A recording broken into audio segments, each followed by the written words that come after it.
You wake up. You reach for your phone before your eyes even adjust to the light.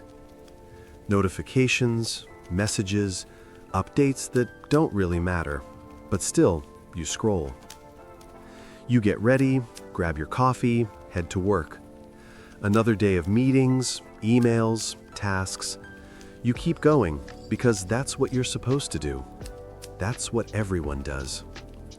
You come home, eat something, watch a few videos, maybe scroll again, and then you go to bed, already thinking about tomorrow. It's strange, isn't it? You've done everything right. You're working hard, paying bills, staying productive. From the outside, it looks like you're doing well. But somewhere deep inside, there's this quiet ache, a kind of emptiness that no one talks about. You can't name it exactly. It's not sadness, not really. It's more like a dull hollowness. Like you're living life on autopilot, checking boxes, but never feeling truly alive. You tell yourself it's just stress. Maybe you need a vacation or a weekend off. But even when you rest, that feeling doesn't go away. It's there when you wake up. It's there when you're scrolling late at night, hoping to feel something, anything, that reminds you you're still human. And maybe, deep down, you've started to wonder, is this really it? Is this what life is supposed to feel like? You've achieved what you were told to, a stable job, a comfortable routine, some goals on the horizon. Yet none of it feels as good as it should. You're not alone in feeling this way. Millions quietly go through the same motions, smiling through the same emptiness, convincing themselves that this is just what being an adult means. But what if it's not? What if this emptiness isn't a personal failure, but a symptom of something bigger? Maybe it's not you that's broken. Maybe it's the world we've built around you. And that's what we're going to talk about next. We live in a time where everything is faster, smarter, more efficient. Every year, there's a new app, a new device, a new life hack promising to make things easier. And yet, somehow, we feel more exhausted than ever. We call it progress, but maybe it's an illusion. We've become addicted to the tiny bursts of dopamine that come from scrolling, liking, sharing. Those fleeting sparks of validation make us feel connected for a moment, but it never lasts. The moment the screen goes dark, the silence feels heavier. We mistake stimulation for satisfaction. We confuse busyness with meaning. The world tells us we can and should optimize everything. Our work, our bodies, our relationships, even our hobbies. Every part of life has turned into a performance, something to be measured, tracked, and improved. And it's exhausting. Somehow, even self-care became another item on the to-do list. Meditation apps, morning routines, gym selfies, not because they bring peace, but because they make us look like we have peace. We've been taught to see productivity as purpose, to believe that if we just do a little more, earn a little more, achieve a little more, the emptiness will finally disappear. But it never does. Because the system isn't built to let us feel enough. It runs on our dissatisfaction. Consumerism has become our modern religion. We buy things not because we need them, but because they promise a feeling, happiness, status, belonging. And for a moment, it works. The new phone, the new outfit, the new subscription, a quick hit of joy. But then it fades, and the void quietly returns. We've mistaken convenience for connection. We've confused comfort with contentment. The truth is, the more we chase progress, the further we drift from ourselves. Because real fulfillment doesn't come from optimizing life, it comes from experiencing it. And maybe, just maybe, all this chasing has made us forget what it actually means to live. In the next part, we'll talk about how the expectations we've inherited, the stories we're told about success and happiness, might be the very things keeping us from both. We've been told our whole lives that happiness can be achieved, that it's something you can earn, buy, or unlock, like a reward waiting at the end of endless effort. But what if that's the biggest lie we've ever believed? Consumerism taught us that happiness is a product, a thing you can hold, wear, or post about, a shiny symbol that tells the world, "I've made it." We chase it everywhere, in new clothes, new gadgets, new experiences, new versions of ourselves. And every time we get what we wanted, we feel good, for a moment. Then the feeling fades, and the search begins again. That's the trick. The system doesn't want you to be fulfilled. It wants you to keep wanting. We live in a dopamine economy. Everything, from shopping to social media, is designed to keep us craving that next hit of excitement. And the cruel part is, the more we chase it, the emptier we feel. Because what we're really searching for isn't pleasure, it's peace. But peace doesn't sell. Peace doesn't make you click Add to Cart. So instead, we buy things that promise to fix us. The new phone, the productivity course, the skincare routine that claims to make us feel confident again. And when none of it works, we assume the problem is us. We start thinking, maybe I'm not successful enough. Maybe I just need to work harder, look better, earn more. But the truth is, we've been conditioned to measure our worth in things that were never designed to fulfill us. The world told us that consumption equals happiness. But happiness built on consumption is fragile. It disappears the moment you stop feeding it. What we're really craving isn't something we can buy. It's something we've lost along the way. A sense of connection, belonging, and purpose that no product can replace. And that loss leads us to the next part of this story, where we start to question the expectations we've been living under and ask, who decided what success is in the first place? Somewhere along the way, success stopped being about meaning and became about image. We used to dream about building a good life. Now we dream about building a brand. From the moment we're old enough to understand the world, we're handed a script. Go to school, get the job, climb the ladder, buy the house, be productive, stay positive. And if you do all that, you'll be happy, right? But here's the problem. The script doesn't fit everyone. It never did. Yet we follow it anyway because that's what's expected. And when we don't feel fulfilled, we assume we're the problem. Not the system, not the culture, us. We live in an echo chamber of expectations, where everyone's pretending to have it together while secretly wondering why they still feel empty inside. It's a silent performance where success is measured by how well you can look like you're thriving. On social media, we curate our lives like products. We filter our faces, stage our moments, brand our identities. Even our pain has to look aesthetic to be acceptable.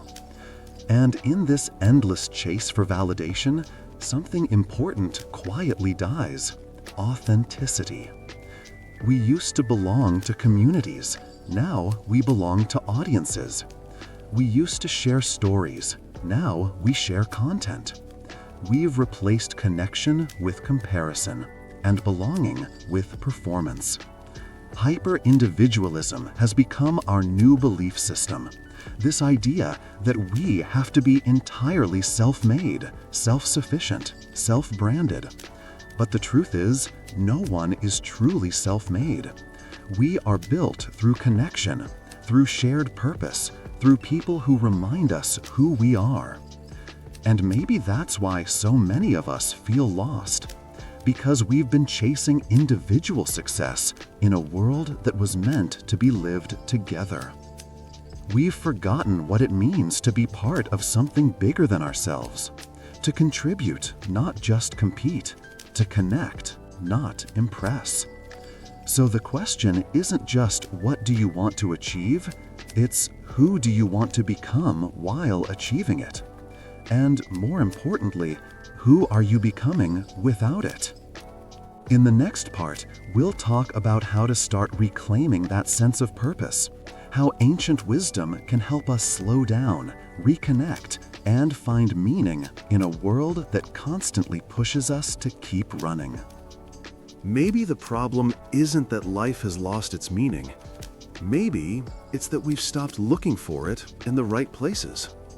We've been taught to search for purpose in achievement, recognition, and success. But real purpose rarely hides in the spotlight.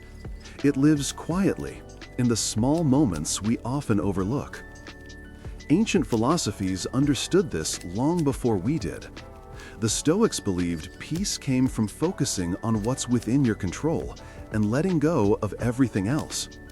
Mindfulness teaches us to return to the present, not to escape life, but to actually experience it. And existentialists remind us that life itself doesn't come with meaning built in. It's our responsibility to create it. Maybe the point isn't to find some grand purpose waiting for us.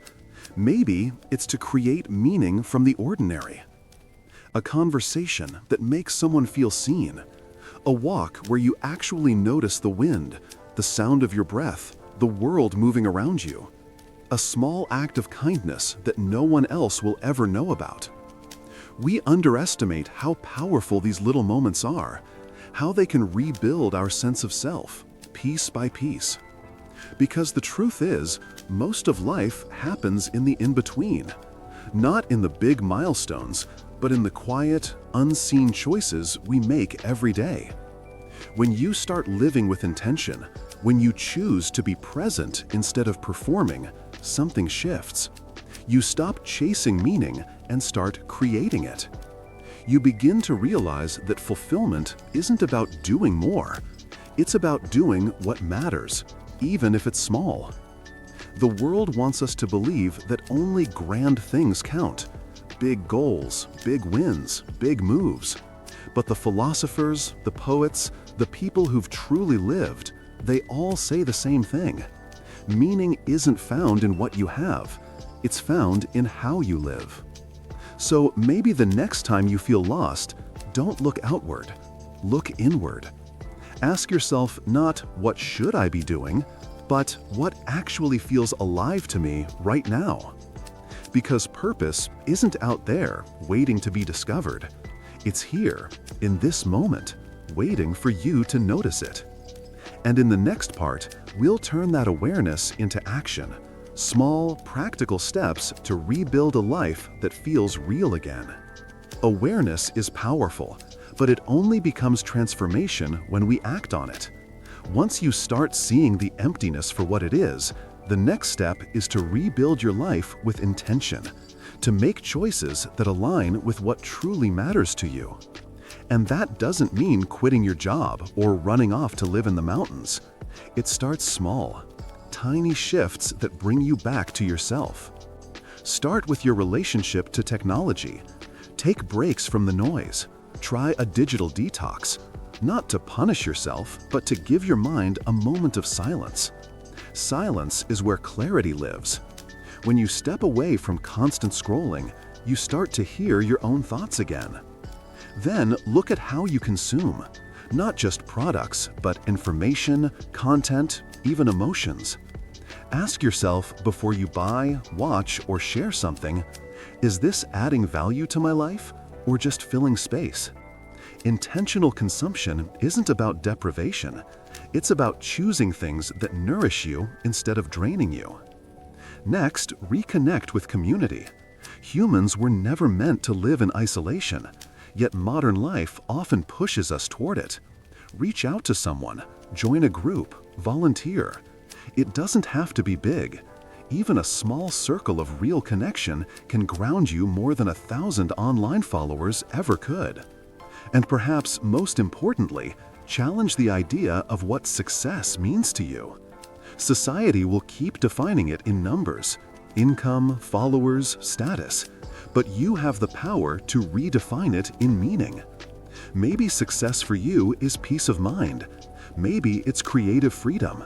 Maybe it's being present with your family. Whatever it is, let it be yours. This isn't about perfection. It's about presence. You don't have to have it all figured out. You just have to live like what matters matters.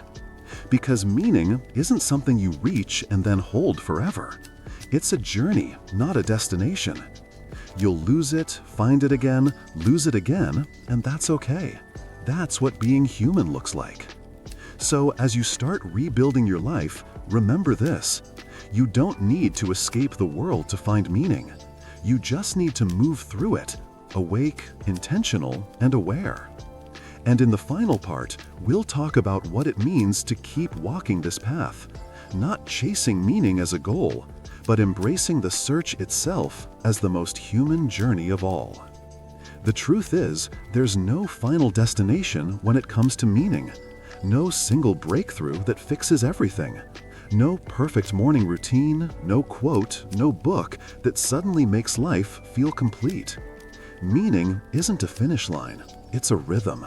A quiet practice of noticing, questioning, and reconnecting over and over again. There will still be days when you feel lost, when the emptiness returns, when nothing seems to move you. That's not failure. That's part of being human. The key is to stop seeing those moments as signs that something's wrong, and start seeing them as reminders to pause, reflect, and realign. Every time you feel disconnected, it's an invitation to come back to what's real, to yourself, to others, to the present moment. You don't need all the answers. You just need the courage to keep asking the questions that matter. Questions like, what truly fulfills me? What do I want my days to feel like? Who am I becoming through the choices I make? When you start living from those questions, life begins to shift, slowly, quietly, beautifully. Not because everything changes around you, but you begin to change within it. And maybe that's the point, not to find some permanent meaning, but to keep creating it through how you live, love, and show up every day. Because the opposite of emptiness isn't constant happiness, it's connection. Connection to yourself, to others, to the world that's still waiting for you to notice it. So, if you've been feeling lost, numb, or hollow, you're not broken. You're just waking up. And the search for meaning you're on right now, that is the meaning. Keep walking, keep noticing, keep becoming. Because in a world that constantly tells you to chase more, choosing to slow down, reconnect, and live with intention is the most radical thing you can do.